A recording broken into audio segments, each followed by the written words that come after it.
syaqqal juyub. Siapa yang memukul-mukul pipi, menarik-narik rambut, bukan umat Nabi Muhammad SAW. Tak bisa dia tak bisa ditahannya tangannya.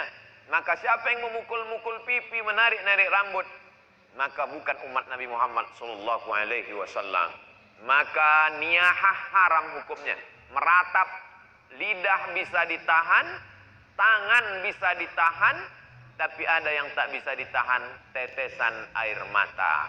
Maka ketika Ibrahim, anak Nabi dari Maria Al-Qibtiyah, meninggal dunia, menetes air mata Nabi. Sahabat bertanya, "Ama tarla ya Rasulullah? Apakah engkau tidak ridha dengan kematian ini ya Rasulullah?" Kata Rasul, "Aku ridha." Kalau memang ridha, kenapa menangis? Tetesan kasih sayang. Jadi menangis tak apa-apa. Menangis bukan tanda murka kepada Allah. Saya pun sampai hari ini kalau nampak saya anak kecil, semalam ketika kita dari Masjid An-Nur mau masuk ke dalam mobil, datang ibu-ibu jauh membawa anak kecil. Tak bisa dia mendekat, saya panggil, "Bawa kemari." Yang teringat saya, begitulah dulu waktu saya kecil dibawa oleh almarhumah emak saya, mendekatkan kepada alim-alim ulama, asal nampak ustaz, asal nampak tuan syekh, asal nampak habib, minta sapukan kepala, minta hembuskan. Jadi hari ini kalau nampak saya anak kecil, yang nampak saya itu bukan dia, tapi yang nampak saya adalah waktu saya kecil dulu. Air mata tak bisa ditahan, tapi tangan bisa ditahan, lidah sumpah serapah caci maki bisa ditahan. Pikiran yang mulai berkata, kalaulah dulu, kalaulah dulu, kalaulah dulu, kalaulah dulu. Maka kalau datang sekali lau, tutup langsung dengan ingat kepada Allah. Karena kalau itu adalah salah satu pintu setan masuk. Kalau kita pun konsultasi sama psikiater, psikolog, mereka akan berkata, jangan banyak berkalau-kalau. Katakanlah, qadarullah. Ini sudah takdir Allah subhanahu wa ta'ala. Innallaha katabal maqadir. Allah sudah menetapkan takdir.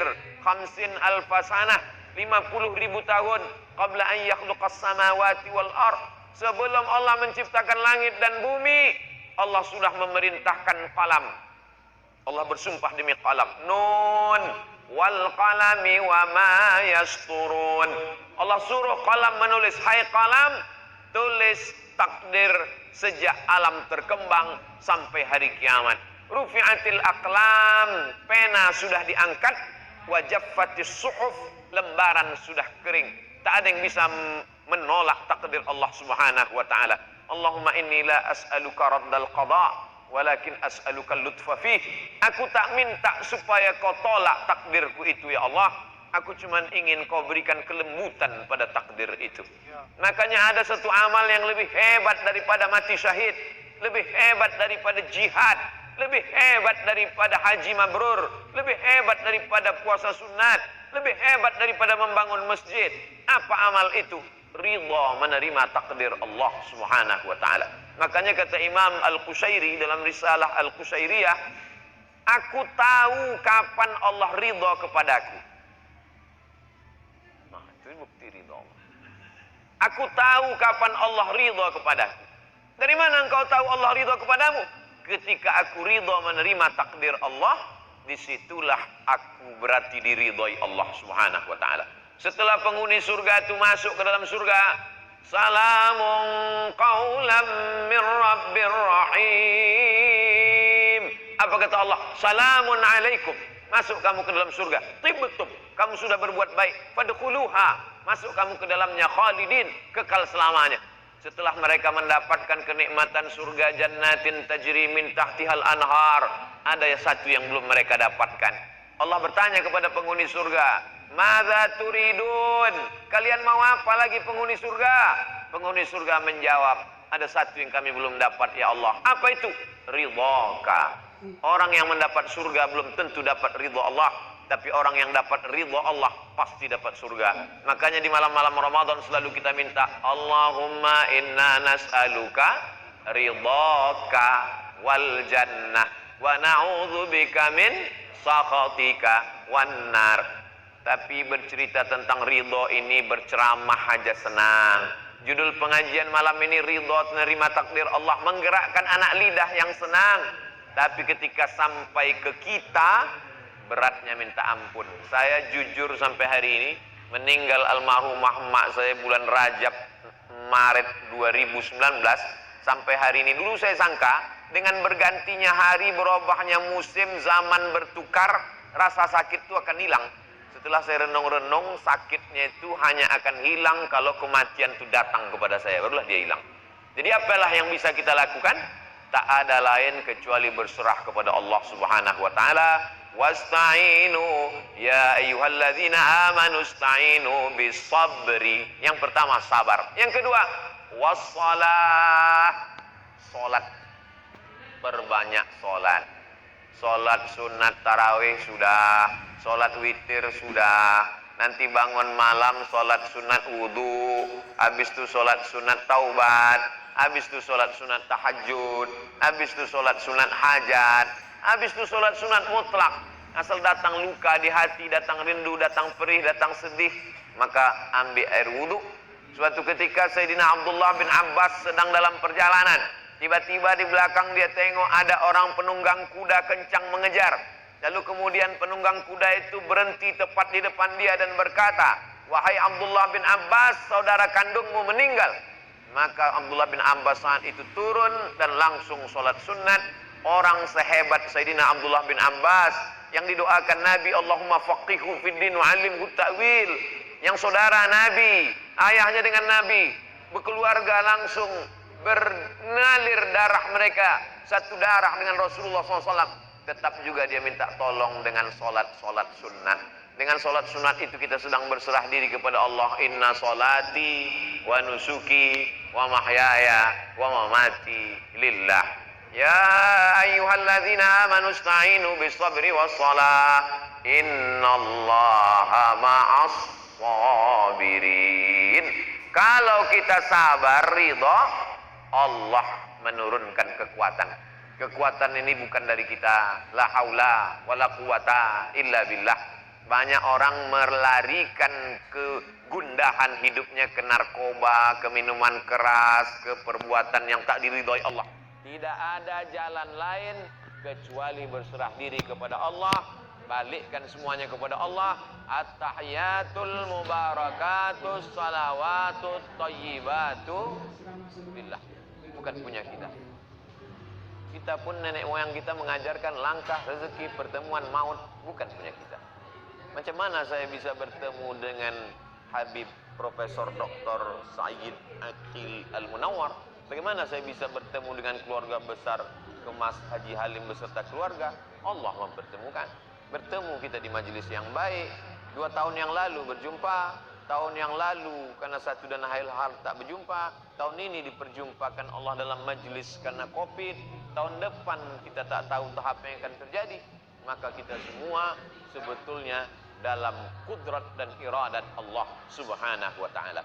Kalau kita besarkan Allah dalam hati kita, maka terasa kecil dan hampa dunia ini. Tapi kalau kita besarkan dunia ini, maka kalau dia sudah menguasai hati kita, ketika dia hilang, maka hilanglah kita.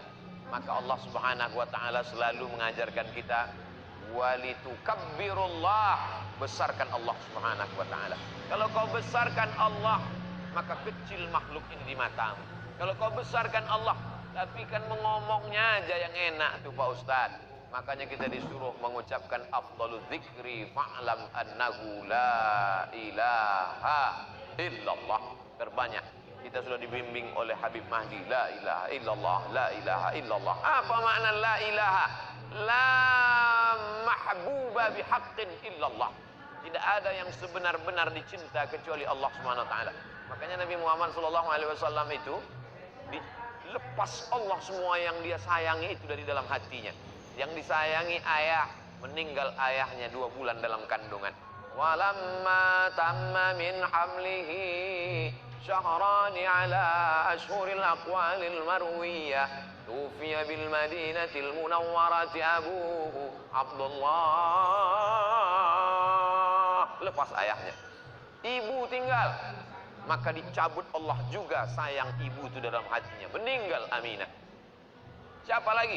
Paman Datuk Abdul Muttalib. Abdul Muttalib itu juga dilepaskan.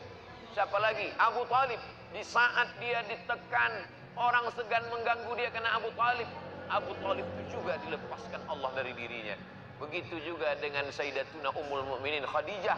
Khadijah pun lepas juga. Anak perempuan Zainab, Ummu Kulsum, Ruqayyah, Fatimah, 3 anaknya itu juga ditarik Allah Subhanahu wa taala. Anak laki-lakinya Al-Qasim, Abdullah, Ibrahim juga, sampai akhirnya tak ada tempat dia bergantung kecuali hanya Allah Subhanahu wa taala.